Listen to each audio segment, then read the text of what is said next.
Êxodo capítulo 8. No capítulo anterior nós vimos Deus manda Moisés falar de novo, aí o Senhor respondeu para ele. Vimos também o cajado de Arão vira serpente e vimos a primeira praga, o sangue.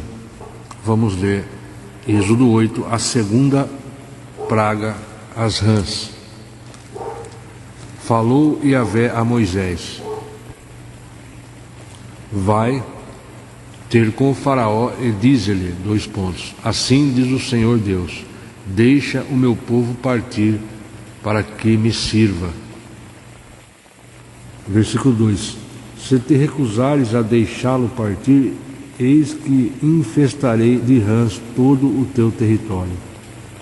O Nilo ferverá de rãs e elas subirão e entrarão no teu palácio, nos teus aposentos, no teu quarto de dormir, sobre o teu leito e nas casas dos teus conselheiros, e nas habitações do teu povo, e nos teus fornos e amassadeiras. As rãs virão sobre ti, sobre o teu povo e sobre todos os teus servos. Disse mais Yahvé a Moisés: dize a Arão, estende a tua mão com o teu cajado sobre os rios, sobre os canais e lagoas, e faze subir rãs sobre a terra do Egito. Versículo 6: Arão estendeu a mão sobre as águas do Egito, e subiram rãs e cobriram a terra do Egito. Os magos do Egito, porém, com suas artes e ciências ocultas, realizaram prodígios semelhantes e fizeram subir rãs sobre a terra do Egito. Então o rei mandou chamar Moisés e Arão e lhes pediu, rogai a Yahvé que afaste estas rãs de mim e do meu povo, e permitirei que o teu povo parta, para que ofereça sacrifícios a ele. E Moisés replicou ao faraó: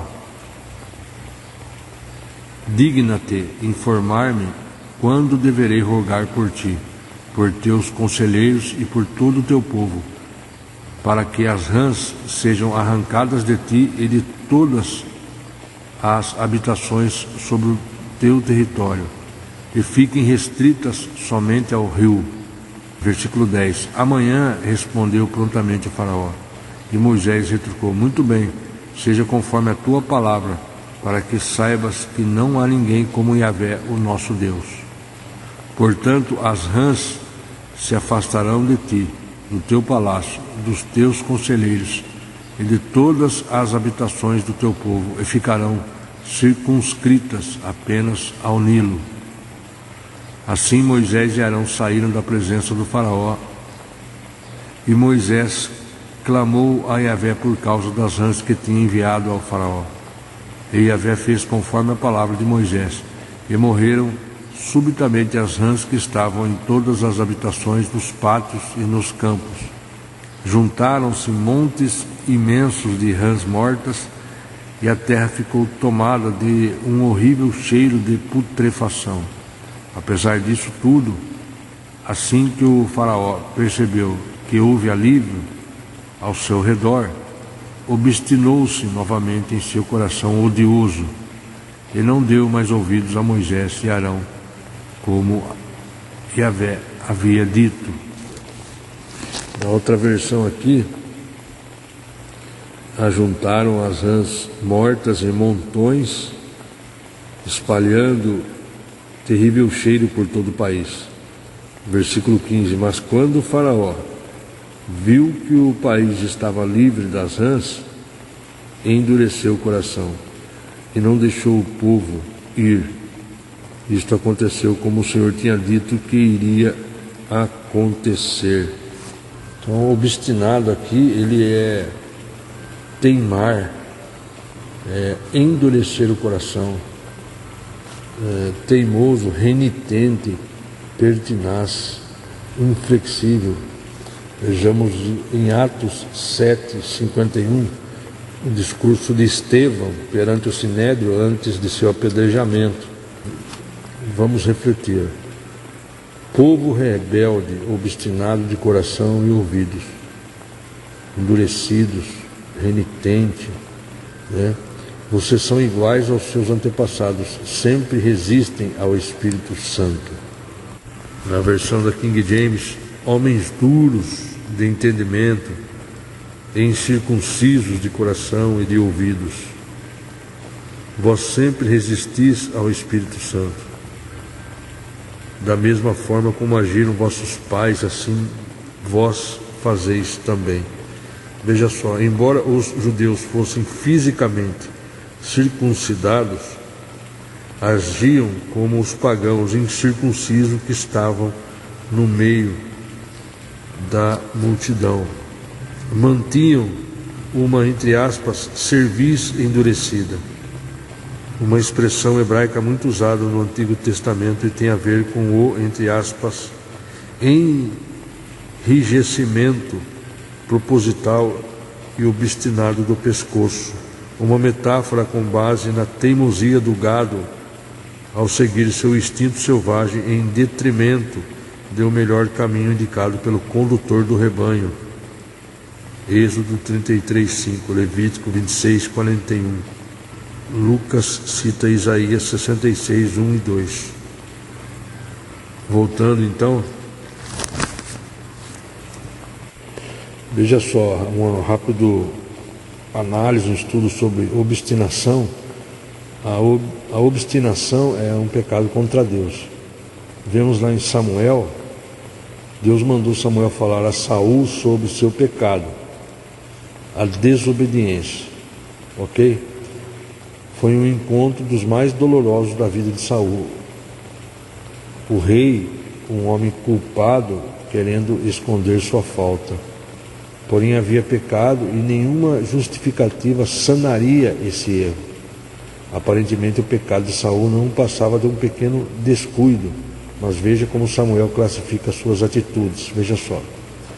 Primeiro, é como a feitiçaria, porque a rebelião é como o pecado de feitiçaria.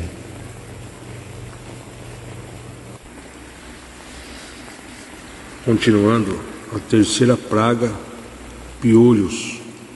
Versículo 16. Disse Yahvé a Moisés, dize a Arão, estende o teu cajado e fere o pó da terra, para que se torne em piolhos por todo o território egípcio.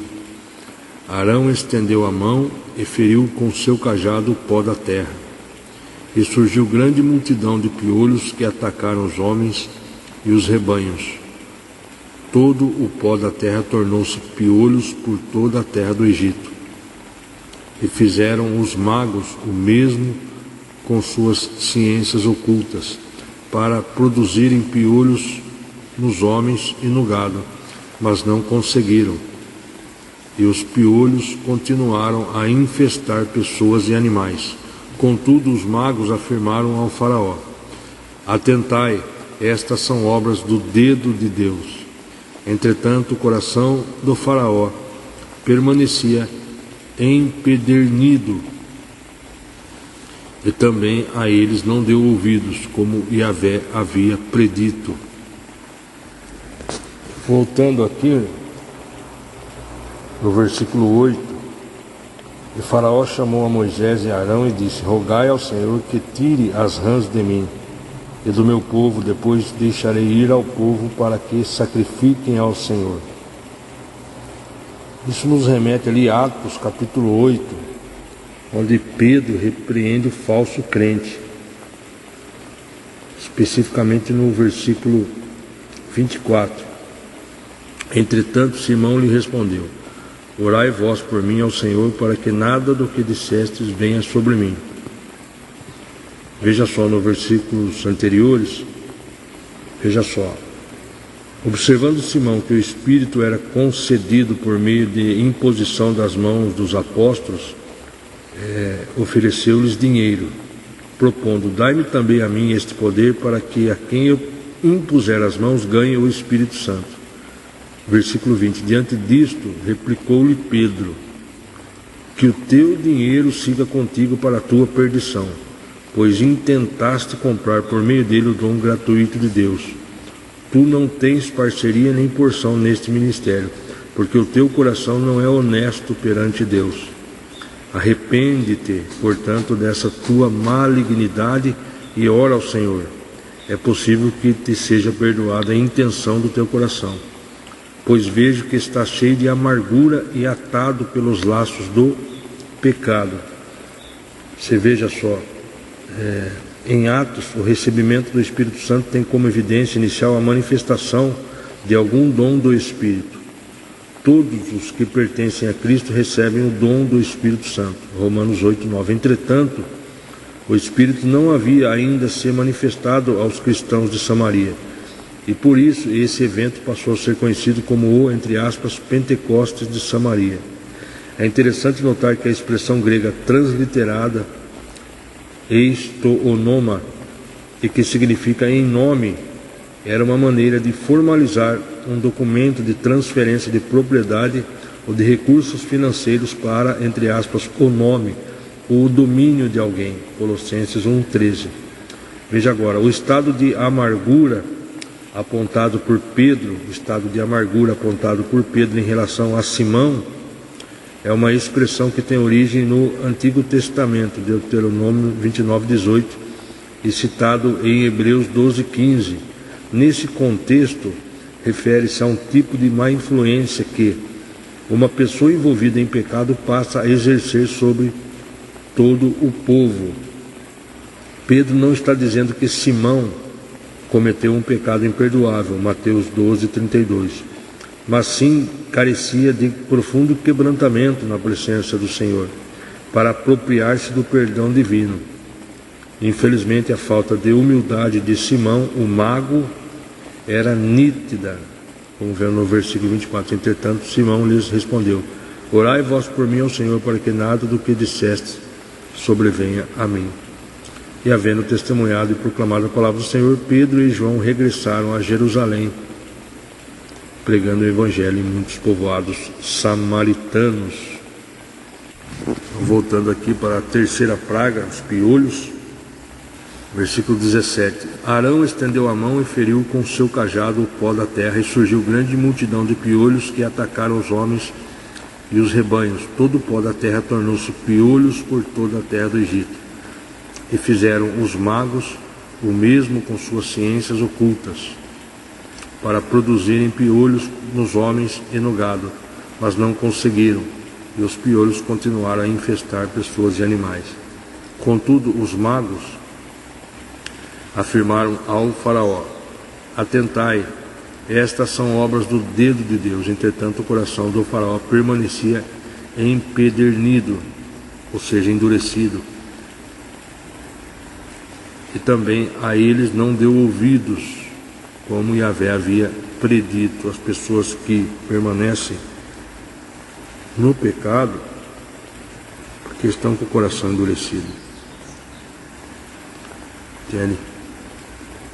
Não dão ouvido à palavra de Deus, não ouvem com interesse e não, consequentemente, não se submetem a Cristo Jesus, aos preceitos de Cristo Jesus. Quarta praga, moscas. Depois desse ocorrido, Yahvé ordenou a Moisés: levanta-te ao alvorecer e apresenta-te ao faraó. Eis que ele sairá às águas, e diz-lhe: assim diz Yahvé, deixe o meu povo partir para que me preste culto. Se não permitires que meu povo parta, eis que enviarei enxames de moscas contra ti, contra os teus conselheiros e contra o teu povo, e contra todas as tuas habitações. As casas dos egípcios e a terra em que estiverem ficarão repletas de moscas. Contudo, naquele dia tratarei de maneira especial a terra de Gósen, onde habita o meu povo. Nenhuma mosca se achará ali, a fim de que saibas que eu sou Yahvé, o Senhor, e estou agindo no meio desta terra. Farei diferença entre o meu povo e o teu povo. Amanhã, pois, se dará este sinal. Versículo 24. Assim fez Yahvé, e enxames de moscas em grandes multidões entraram no palácio do faraó, nas casas de seus conselheiros e em todas as habitações e nos campos egípcios, e a terra do Egito ficou arruinada por causa das moscas. Então o faraó chamou Moisés e Arão e lhe propôs: Ide, portanto, e oferecei os sacrifícios ao vosso Deus aqui mesmo em terras egípcias. No entanto, replicou Moisés: Não convém agir assim, porque os nossos sacrifícios a Yahvé, o nosso Deus, são realizados com animais considerados sagrados pelos egípcios. Se oferecermos aos olhos dos egípcios sacrifícios que eles abominam, não haveriam de nos apedrejar? Portanto, nós temos de caminhar 3 dias pelo deserto adentro, até chegarmos ao lugar onde vamos oferecer nossos sacrifícios a Yahvé, nosso Deus, assim como Ele mesmo nos determinou. Mas o faraó insistiu, 2 pontos. Eu vos permitirei sacrificar ao vosso Deus no deserto, mas não deveis ir muito longe, e por favor, orai por mim também. Veja só, o ser humano em apuros aceita qualquer tipo de prece, pensamento positivo ou oração, aceita qualquer tipo de prece, pensamento positivo ou oração quando está em apuro, está desesperado. Na verdade, queremos sair do apuro, resolver o problema prático e imediato que nos aflige, sem perceber que a nossa necessidade é muito maior,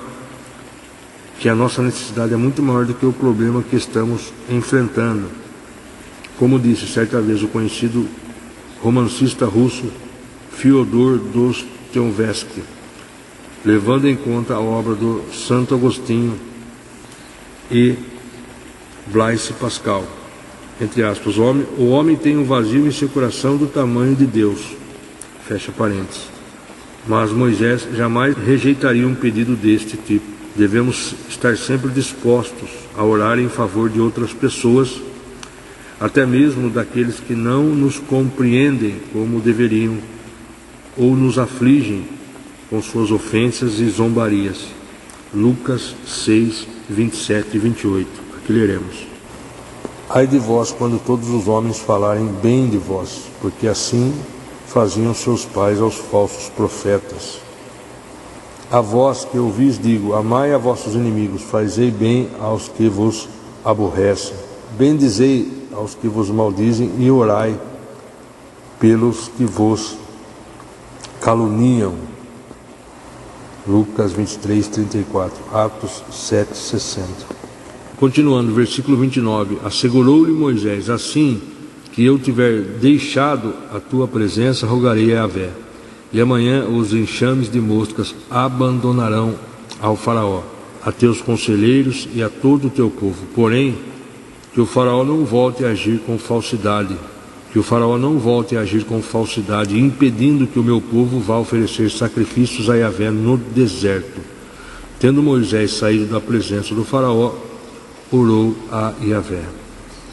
E Yahvé fez o que Moisés lhe tinha pedido em oração, e os enxames de moscas foram para longe do faraó, dos seus conselheiros e de todo o seu povo.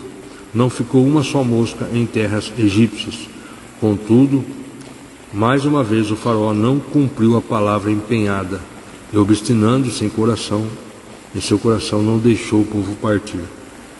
É o que nós vemos, que a pessoa, quando está de forma contumaz no pecado, o pecado vai prejudicando, vai deformando o caráter da pessoa, a pessoa vai sendo escravizada cada vez mais pelo inimigo, por Satanás.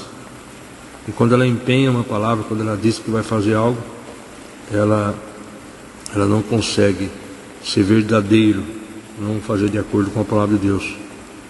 E obstinando no coração, endurecendo para com os preceitos de Cristo, e permanece em desobediência, entendeu?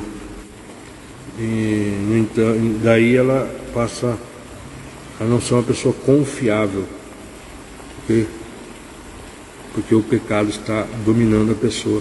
Então a pessoa usa mentiras e vai se manchando na convivência com as pessoas devido à consequência do pecado. Por isso nós devemos abandonar os nossos erros, abandonar o nosso pecado, estar buscando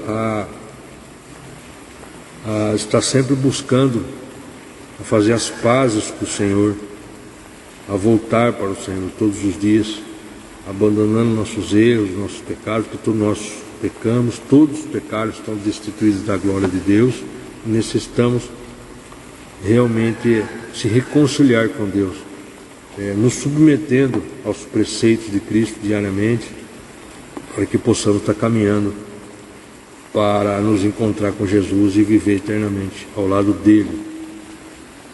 Então hoje nós acabamos a leitura aqui de Êxodo 8, vimos a segunda praga das rãs, a terceira praga os piolhos, a quarta praga as moscas, e permitindo Deus amanhã leremos, Deus quiser, Êxodo 9, iniciando ali a quinta praga, que é a morte dos animais. Todas as dúvidas nós encontramos a fiel resposta aqui na palavra de Deus, e somos ensinados diariamente a ler, entender o que está escrito e colocar em prática em nossas vidas. Que Deus nos abençoe em nome de Jesus. Até a próxima.